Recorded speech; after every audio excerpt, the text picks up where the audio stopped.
Hello and welcome, and thank you so much to everyone who watched the first video. I'm still really keen to get your requests in so I know what you'd like to learn, but today I'm going to be discussing a historical babe you probably don't know, you might, who knows. So hit the subscribe button or don't, I'm not the boss of you. So for this story today, let me whisk you away on a journey to 17th century Italy. Think Romeo and Juliet, think Merchant of Venice, Shakespeare. Really loved to set his plays in Italy at this time because it was seen as a kind of romantic cultural centre, the epicentre of the Renaissance. And for the purpose of this particular story, the birthplace of Giulia Tofana, cosmetics mogul, noteworthy scientist, and emancipator of women, so far as I'm concerned. Now, before I explain why I find Giulia so fascinating, I think it's really, really important to understand her background and the background of many Renaissance women.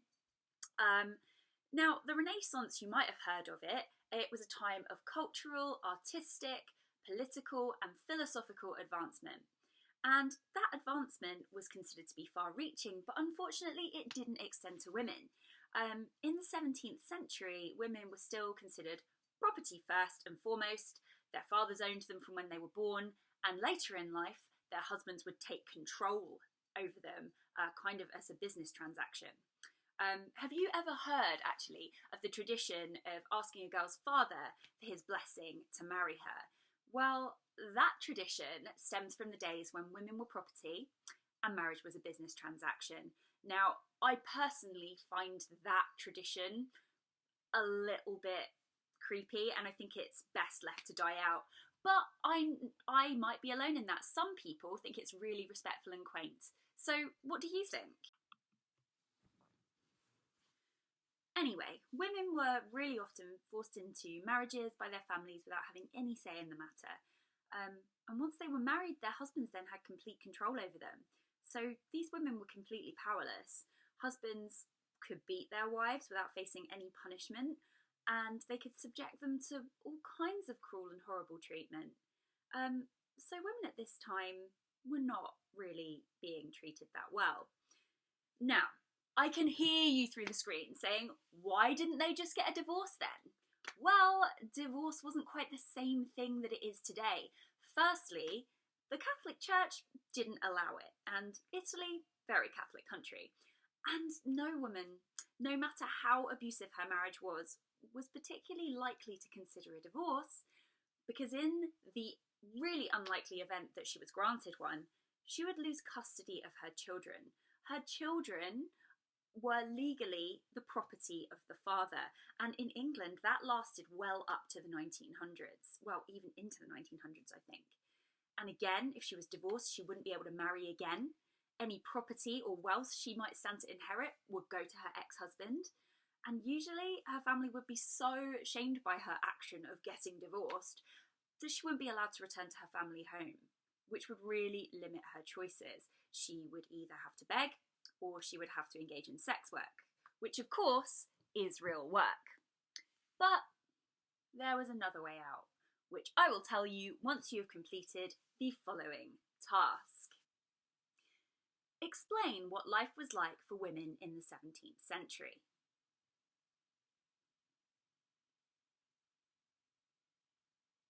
So, how could a woman get out of a terrible marriage when the options were so dire? Well, if she was a widow, she would inherit her husband's estate. She could marry again, she could keep custody of her children, and yeah, it's extreme, but for many unhappy women, the choice was clear. The only way out of this unhappy marriage was death. And she didn't want it to be hers. But how then to avoid being caught? Enter Giulia Tofana. Now, Giulia, already unusual for the time as a highly successful female business owner and unmarried mother, Giulia spent a lot of time in her youth in apothecaries. Now, apothecaries were is an old-fashioned word for a pharmacy, and in the apothecary, she learnt a lot about the properties of various medicinal herbs and minerals, and after learning her trade, she went on to develop a rather successful makeup line. And somehow that makeup line survived for 50 years, most likely thanks to her secret side hustle. So, her makeup empire also doubled as a poison factory, and to those poor abused women trapped in difficult marriages, she sold a product called Aqua Tofana. Now, Aqua Tofana could be used as a makeup product. It really could. But when mixed with water and consumed, it became a deadly and, most importantly, undetectable poison. So, Aqua Tofana could kill in as little as 4 drops. But you'd have to spread it out to avoid suspicion. So the poison started working slowly, which was smart. The slow-acting substance, it gave the men time to repent. It gave them time to rewrite their wills, maybe even giving everything to the wife that was dosing him. And if any of Giulia's customers faced suspicion, they would be able to remain guilt-free because in the event that an autopsy was performed, no remnants of poison would be unearthed. And being the 1600s, it would be classed as an unexpected but natural death, which was fairly common. All the wife would have to do to maintain her integrity and innocence was play the part of the grieving widow until the dust settled. Now, because the recipe died with Giulia, we don't actually entirely know the exact way it worked, but it was said to have contained 2 key ingredients. Now, the first one is arsenic. Been around since the times of the ancient Romans, and arsenic would cause its victims to vomit, have diarrhea, and even a really small dose was toxic. So arsenic was the perfect murder weapon. Not only was it the perfect murder weapon, but it was easily available. You could get it in those apothecaries. You could get it as a rat poison, or you could get it as a cosmetic to whiten the skin. So remember Elizabeth I? I'm sure you've seen pictures of her. She, like most early modern ladies, loved to whiten their skin. Why? Well, they didn't want to look tan. Pale skin was a sign of wealth because only the poor who worked outside and toiled outside had tans. And fashions have changed quite a lot now, because being tanned is actually seen as a really healthy sign now. Anyway, that's probably why Giulia Tofana decided to use arsenic in her concoction, because women who bought her Aqua Tofana could always claim it was simply a cosmetic, which was a really believable argument at that time. Now, another key ingredient in Giulia's poison was Belladonna. Belladonna was a toxic plant, and the meaning in Italian meant beautiful lady. Now, Renaissance women already extracted liquid from the berries of Belladonna, and they already transformed it themselves into a cosmetic. Any ideas what they'd do with it? Well, what the women would do with it is they would place 1 drop in each eye, and it would dilate their pupils. I guess a little bit like anime eyes. But the side effects included increased heart rate, blurred vision, and even blindness. But I guess they thought the beauty was worth it? Well, in Giulia's potion, the belladonna killed when combined with arsenic and eaten. It's time for a progress check. Can you answer these questions? What was Giulia's poison called? Name 1 ingredient in the poison. What was special about this poison? Why didn't these women just get a divorce?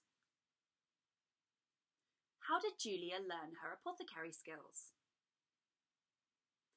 How long was Giulia in business?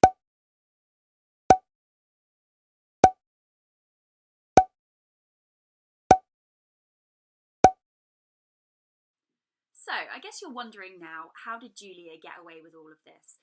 Well, the women who bought and used her poison were complicit in using the poison too. So, out of solidarity, she never thought one of them would give her up. But unfortunately, one of her clients is how she got caught. So, a woman had brought the Aqua Tofana from Giulia and she'd taken it home. She'd even gone so far as to put the poison in her husband's dinner. But she had a moment of regret, and as she watched him eat, she suddenly stopped him. And the suspicious man forced her to tell the truth. She confessed that she had tried to poison him, and so he turned her over to the authorities. I bet she wished she hadn't confessed. But when with the authorities, she was pressed to point the finger at Giulia as the one who had sold her the poison. Now, Giulia, being pretty popular in her community, was warned of her impending arrest, and she fled to a church asking for sanctuary. And the church granted that sanctuary to her. But when a rumour spread through Rome that Giulia had poisoned the water, the church was stormed by police, and she was handed over to the authorities, who tortured her until she confessed to poisoning over 600 men. Now, it's possible that the real number was actually even higher, since what Giulia confessed to, really, was selling 600 of her product, each of which contained multiple doses. So chances are she really did kill a lot more than that. Finally, in July of 1659, after running her business, a successful business, for 50 years, Giulia Tofana was executed along with her daughter and 3 employees. So, now that you know Giulia's story, how do you think she should be remembered?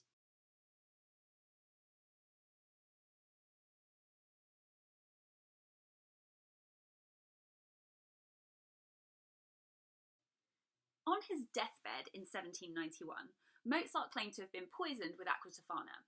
He said that someone has given me aqua tofana and calculated the precise time of my death. Well, since the recipe died with Giulia over her 130 years before this even happened, it's unlikely that he was actually poisoned with aqua tofana.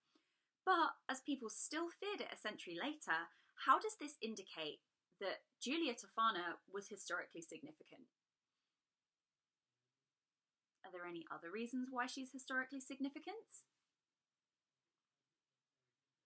Should Giulia be remembered as a serial killer? Is that a fair way to remember her? What do you think?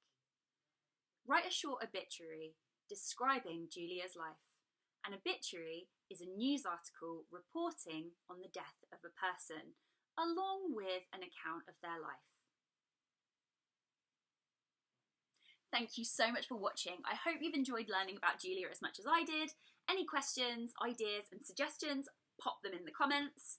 Stay cute, be kind, and please subscribe.